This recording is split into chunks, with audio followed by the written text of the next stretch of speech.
Sa nakaraang video ay natapos tayo kung saan ay napasabi si Yonjuka na ngayon na nagawa na nilang matipon ang kanilang mga elite master, ay ang Dark Spectral Sect ay para ng mga daga na nasa kulungan, at ang tangi na lamang natitira ay ang alisan sila ng kanilang mga leeg.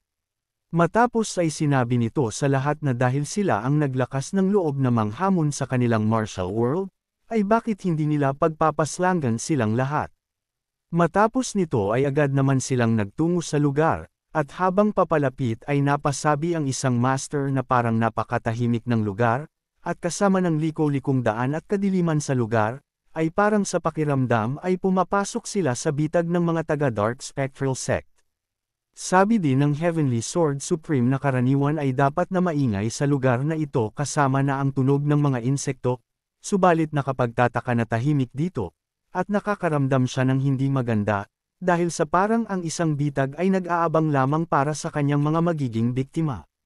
Subalit sabi ng Sword King na kahit ganun pa man ay kailangan pa din nila ang magpatuloy, dahil kapag ang kapangyarihan nila na taglay ay kumalat sa buong martial world, ay ang magiging pinsala ay hindi na magagawa pa na makontrol.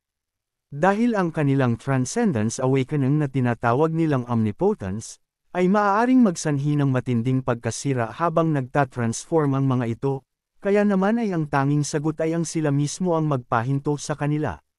Dagdag pa nito na kung tama ang impormasyon, ay kailangan nilang gamitin ang oportunidad na ito upang wasakin ang mga demonic general, na sinang-ayunan naman ng Heaven's Shattering Demon Lord, at ito ang dahilan kung bakit sila pumasok dito sa kadiliman ng gabi.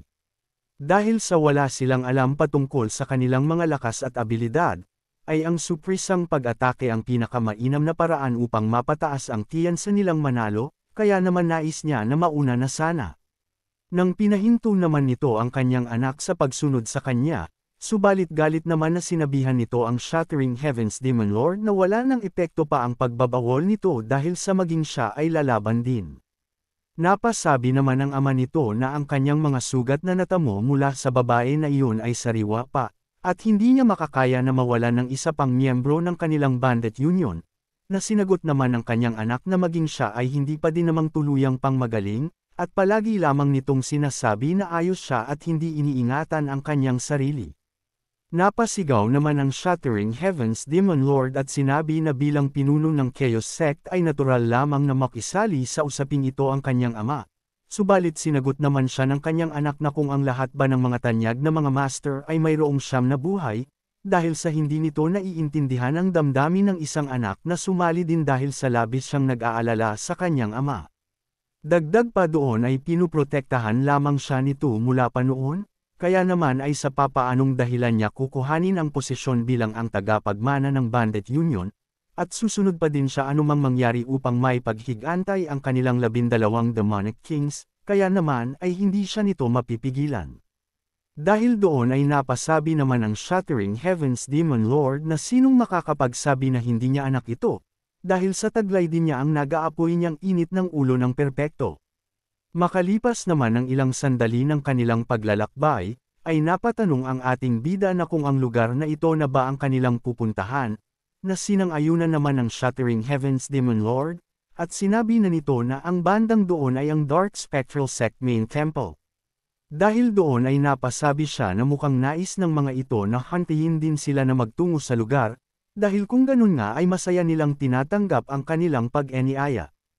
Makalipas ng ilang sandali matapos nilang makarating, ay sinabihan ang lahat na mag-iingat, dahil sa hindi nila alam kung anong klaseng mga bitag ang naririto, kaya naman ay kailangan nilang panatilihin ang ligtas na distansya ng isa't isa. Nang napasabi naman ang isang master na napakadilim ng buong paligid at wala siyang halos na makita sa lugar, subalit napalingon naman sa isang banda si Namgang Yon, at napasabi na ang mga pader na ito ay punong-puno ng mga demonic text, at may kung anong kakaibang aura siyang nararamdaman, subalit kahit na ganon ay hindi niya maramdaman ang presensya ng kahit na sinong demonic general.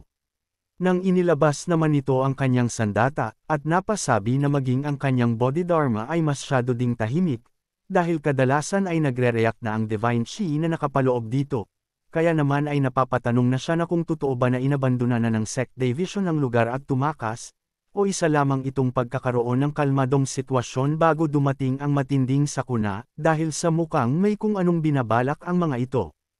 Nang bigla na lamang siyang napahinto sa kanyang pag-iisip, nang nagliwanag ang ilawan sa buong paligid, na labis niyang ipinagtaka. Kasabay nun ay ang malakas na pagsarado ng malaking pintuan, upang mapalingon ang lahat, at mapasabi ang Sword King na isa itong sipresang pag-atake, kaya naman ay pamwesto sila sa kanyang mga posisyon. Sabi pa niya na hindi nila alam kung saan ang mga ito magpapakita, o sa kung gaano kadami ang mga ito, kaya naman ay kailangan na bumuo sila ng tig-2 kasama, at maghanda para sa kanilang pag-atake.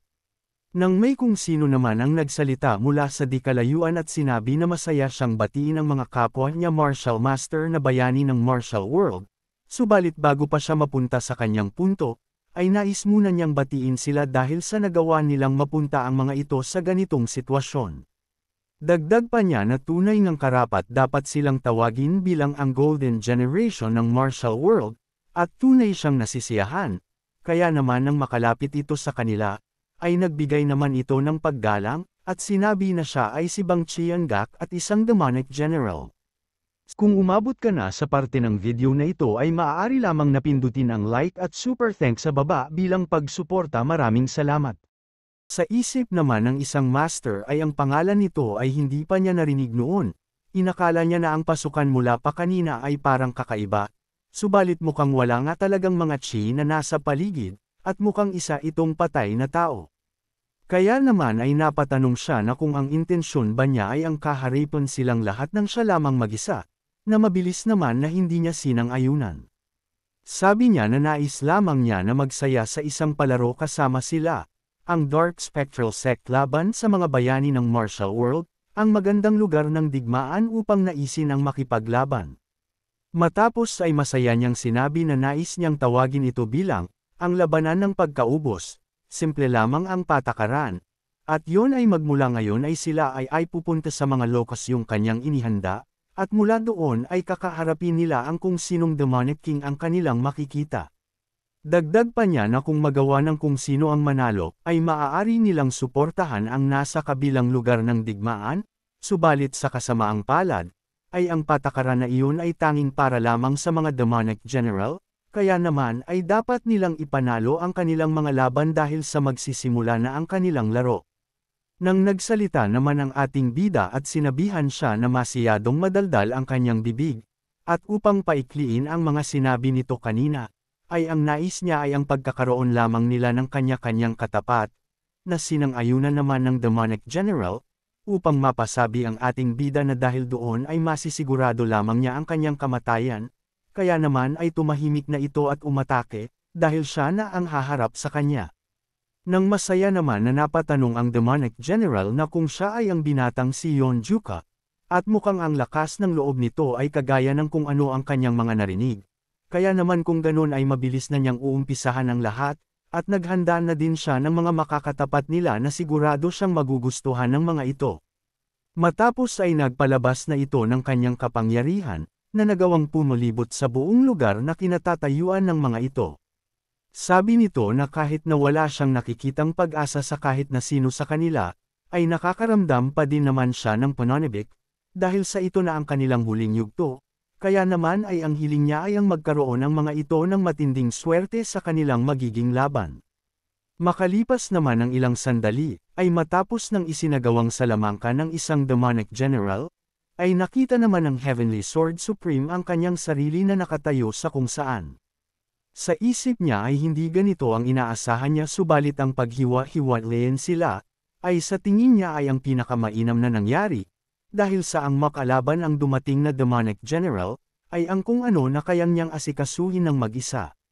Nang masayang napasabi ang demonic general na si Blood Pursuing River, na kanina pa ito naghahantay para sa kanyang pagdating, at sa oras na ito ay malalaman na nila ang kung ano ang resulta ng kanilang labanan. Sa kabilang banda naman ay sinabihan ng isang demonic general ang dalawang babaeng kasama ng ating bida na hindi niya inihiwalay ang mga ito sa lugar na kagaya ng desyertong isla, at sabihin na lamang nila na isa iyong konsiderasyon para sa dalawang magagandang dilag. Nang tinanong naman niya ang dalawa na kung mukha bang isang normal na madilim na silid lamang ito, At ang rason kung bakit niya pinili silang dalawa ay simple lamang, dahil sa magaganda sila, at siya na ang bahala sa mga ito na umasikaso, na labis naman na ikinagalit ng anak ng Shattering Heavens Demon Lord at sinabihan ito na umatake na lamang. Sa kabilang banda naman sa isang malawak na lugar, ay napapatanong ang Sword King na kung anong lugar naman kaya ito. Matapos ay sinabihan niya ang ating bida na itabi lamang nito ang kanyang internal energy kung makakaya, dahil sa tanging siya lamang ang may kakayahan sa kanila na kumaharap sa babaeng puti ang buhok, at siya na ang baalang lumaban dito. Nang nagsalita naman ang dumating at sinabi na muli na naman silang nagkita ng Sword King at tinanong kung matagumpay na bang gumaling ang mga pagkakapinsala nito, at mukhang maayos na ito base sa kanyang nakikita ngayon. Sa nangyari ay mabilis naman na napalingon ito dahil sa natatandaan niya ang boses na iyon, at iyon ay ang boses ng Moonlight Sage.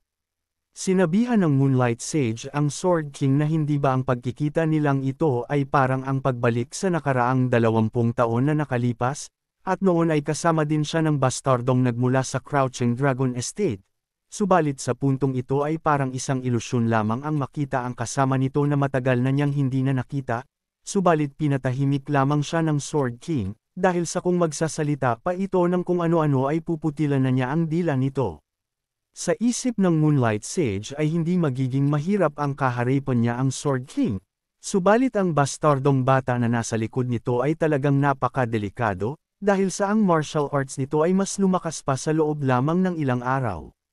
Sabi pa nito na ang martial arts ng Yonjuka na ito ay ngayon ay nasa level na ng kalangitan sa itaas ng kalangitan, at hindi niya dapat na hayaan na makatapat nito ang kanilang sect leader. Habang lumalapit sa kanya ang Sword King ay tinanong naman niya ito na kung hindi naman siguro intensyon nito na kaharipan siya ng mag-isa, hindi naman siya sinagot nito bagkus ay sinabi niya na sa kanyang mga mata ay ang oras na pinaslang nito ang kanyang asawa ay malinaw pa. Kaya naman isinumpa niya na itataya nito ang lahat ng mayroon siya upang mapastlang lamang siya. Kaya naman ay dapat na maghanda na siya, dahil sa malinaw niyang ipapakita dito ang dahilan kung bakit siya tinatawag na Sword King.